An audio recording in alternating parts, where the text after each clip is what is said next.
2013 സച്ചിൻ ടെണ്ടുൽക്കർ അദ്ദേഹത്തിന്റെ ജീവിതത്തിലെ 200ാമത്തെ ഏറ്റവും അവസാനത്തെ ടെസ്റ്റ് കളിക്കുകയാണ്. എന്നാൽ അതേ ടെസ്റ്റ് മാച്ച് മറ്റൊരു ക്രിക്കറ്ററുടെ ജീവിതത്തിലെ ആദ്യത്തെ ടെസ്റ്റ് ആയിരുന്നു. ഇത് ആ ക്രിക്കറ്ററുടെ കഥയാണ്.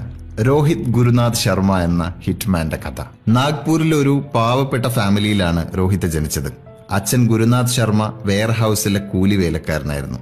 അമ്മ പൂർണിമയ്ക്ക് അങ്ങനെ പ്രത്യേകിച്ച് വരുമാനമൊന്നുമില്ല.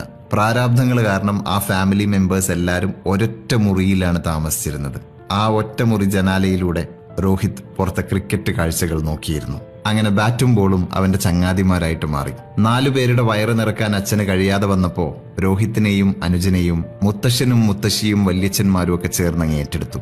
കുട്ടികളെ അവർ ബോറിവാലിയിലേക്ക് കൊണ്ടുപോയി. അവിടെയാണ് പിന്നീട് രോഹിത് വളരുന്നത്. തന്റെ 12ാം വയസ്സിൽ രോഹിത് ഒരു ക്രിക്കറ്റ് ക്യാമ്പിൽ പങ്കെടുത്തു.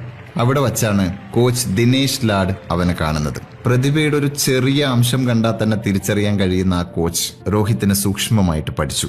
അവനോട് സ്വാമി വിവേകാനന്ദ ഇന്റർനാഷണൽ സ്കൂളിലേക്ക് മാറാൻ പറഞ്ഞു. കാരണം അന്ന് ആ സ്കൂളിലെ കോച്ചായിട്ട് ലാഡ് ജോലി ചെയ്യുകയാണ്. പക്ഷെ സ്കൂള് മാറ്റം രോഹിത്തിനെ സംബന്ധിച്ചിടത്തോളം അത്ര എളുപ്പമായിരുന്നില്ല. കാരണം അത്രത്തോളം പണം സ്വരൂപിക്കാൻ പറ്റുന്ന ഒരു സാഹചര്യം ആയിരുന്നില്ല രോഹിത്തിൻ്റെത്. രോഹിത്തിന്റെ ഫാമിലിയുടെ നിവൃത്തിയില്ലായ്മ മനസ്സിലാക്കിയ ലാഡ് അവനു വേണ്ടി ഒരു സ്പോൺസറിനെ കണ്ടെത്തി. അങ്ങനെ അടുത്ത 4 വർഷത്തേക്കുള്ള രോഹിത്തിന്റെ വിദ്യാഭ്യാസ ചെലവുകൾ സ്പോൺസർ ഏറ്റെടുത്തു. പക്ഷെ സ്കൂള് മാറിയപ്പോ രോഹിത്തിന്റെ മനസ്സാകെ പിടയുകയായിരുന്നു. വീട്ടുകാരെയും കൂട്ടുകാരെയൊക്കെ പിരിയണമല്ലോ. അങ്ങനെ സങ്കടങ്ങൾ മറക്കാൻ വേണ്ടി അവൻ കൂടുതൽ സമയം ക്രിക്കറ്റിൽ മുഴുകി. എങ്കിലും വീട്ടിൽ പോകാൻ വേണ്ടിയിട്ട് അവൻ അവധി ദിവസങ്ങൾക്ക് വേണ്ടിയിട്ട് കാത്തിരുന്നു. ഓഫ് സ്പിന്നറായിട്ട് തുടങ്ങി അവന്റെ ബാറ്റിങ്ങിന്റെ വഴക്കം ശ്രദ്ധിച്ച കോച്ച് അവനോട് ബാറ്റിംഗ് പ്രാക്ടീസ് ചെയ്യാൻ പറഞ്ഞു. അങ്ങനെ ബാറ്റിങ്ങിന് ഊന്നൽ കൊടുത്തുകൊണ്ടുള്ള ട്രെയിനിങ് ആരംഭിച്ചു. പതിയെ പതിയെ അവന്റെ സന്തോഷങ്ങൾക്ക് ബാറ്റിങ്ങിന്റെ താളമായി. സ്കൂൾ ടൂർണമെന്റുകളിൽ രോഹിത് തകർപ്പൻ കളി പുറത്തെടുത്തു തുടങ്ങി. ഹാരിസൺ ഗൈൽ സ്കൂൾ ക്രിക്കറ്റ് മത്സരങ്ങളിൽ അവൻ ഓപ്പണറായി. ആദ്യ മത്സരത്തിൽ തന്നെ സെഞ്ചുറി.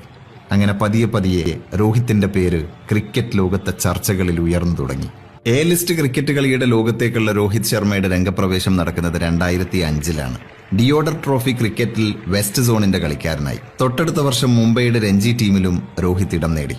അന്നു മുതൽ മുംബൈ ടീമിന്റെ വജ്രായുധമാണ് രോഹിത്. 2006 അണ്ടർ 19 ലോകകപ്പിലെ പ്രകടനമാണ് രോഹിത്തിന് ഇന്ത്യൻ ടീമിലേക്ക് വഴിയൊരുക്കുന്നത്. പക്ഷെ പലപ്പോഴും ഗ്രൗണ്ടിൽ ഇറങ്ങാൻ കഴിയാത്തൊരു അതിഥി വേഷമായിരുന്നു രോഹിത്തിന്. അങ്ങനെ 2012 വരെ തുടർന്ന കഷ്ടകാലത്തിന്റെ നിഴൽ മൂടിയ കരിയർ.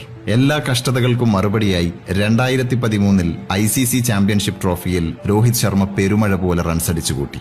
കുറച്ചു കണ്ടവർക്ക് നേരെ കുതിച്ചു ചാടിയ കൂറ്റനടികൾ. അങ്ങനെ ഇന്ത്യൻ ടീമിൽ രോഹിത്തിന് സ്വന്തം ഇടമുണ്ടായി. മാറ്റി നിർത്താനാവാത്തൊരു പേരായി രോഹിത് ശർമ്മ മാറി. 2013 ഓസ്ട്രേലിയക്കെതിരെ ചിന്നസ്വാമി സ്റ്റേഡിയത്തിൽ രോഹിത്തിന്റെ ആദ്യ ഡബിൾ സെഞ്ചുറി. 16 സിക്സറുകൾ അടിച്ചു പറത്തിയ ഇന്നിംഗ്സ്. 2014 ശ്രീലങ്കയ്ക്കെതിരായ ഏകദിനത്തിൽ 264 റൺസ്. ഏകദിന ക്രിക്കറ്റിൽ അന്നുവരെ ആരും കടന്നിട്ടില്ലാത്ത 250 റൺസ് എന്ന മൈൽ സ്റ്റോൺ. 3 വർഷങ്ങൾക്കപ്പുറം 2017 വീണ്ടും ഒരു ഡബിൾ സെഞ്ചുറി. അങ്ങനെ ഏകദിന ക്രിക്കറ്റിൽ 3 ഡബിൾ സെഞ്ചുറികൾ. ക്രിക്കറ്റിൽ മറ്റാർക്കും പറയാനില്ലാത്ത റെക്കോർഡ്. 5 IPL കിരീടങ്ങൾ മുംബൈക്ക് നേടിക്കൊടുത്ത ക്യാപ്റ്റൻ. 2023 ഇന്ത്യയെ ലോകകപ്പ് ഫൈനലിലെത്തിച്ച നായകൻ. 2024 T20 വേൾഡ് കപ്പ് ഇന്ത്യയിലേക്ക് കൊണ്ടുവന്ന കപ്പിത്താൻ. ഇന്ത്യയുടെ സ്വന്തം ഹിറ്റ്മാൻ രോഹിത് ശർമ്മ.